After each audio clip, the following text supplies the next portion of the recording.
उम्मीद करता हूँ आप सब दोस्त खैरियत से होंगे। व्यूअर्स, मैं आज आप बताऊँगा कि जो हमारे प्लांट अचानक मुरझा जाते हैं, सबसे पहले जो वो पिपलाट का शिकार होते हैं, ठीक है।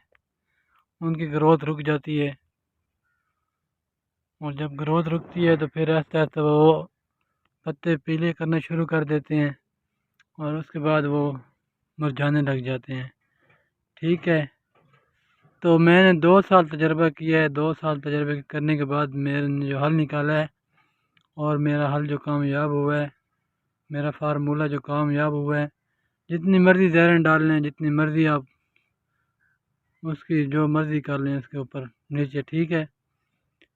एक ही हल है जिससे हम प्लांट को बचा सकते हैं। मसला जो बनता है उसका भी मैं आपको बता देता हूँ। मसला ये बनता है कि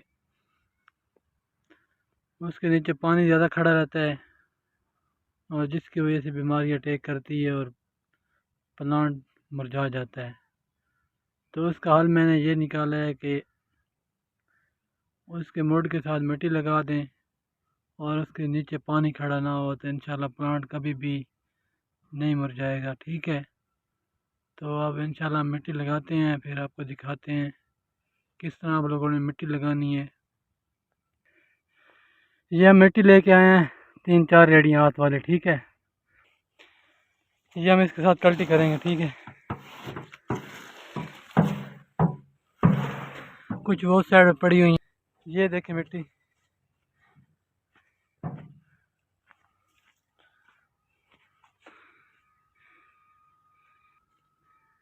ये देखें, आपने भी इस तरह मुड़ के साथ मिट्टी लगा देनी। टोटल कम से कम 1.5 से 2 फुट तक मिट्टी लगा दें।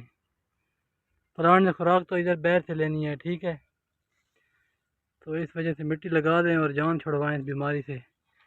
पानी नीचे ना खड़ा हो, बस बात इतनी सारी है और कुछ भी नहीं होता। इंशाल्लाह अल्लाह खैर करेगा। मैंने बहुत तजर्बा किया है इसके ऊपर, अब मुझे एक रिज़ल्ट मिला है। छोटे फार्मर भी हमारे बड़े मेहनती हो गए हैं। अब हमारे साथ काम कर कर उनको सब चीज़ का पता चल गया है। हमारे छोटे छोटे कज़न जो हैं, भाई छोटे हैं हमारे। फिर इस तरीके से आपने मिट्टी लगा देनी है चारों साइडों पे, ठीक है। ये देखें,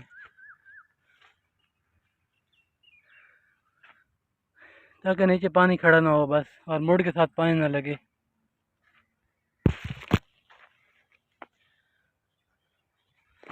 इस तरह ये हमने लगाई हुई है।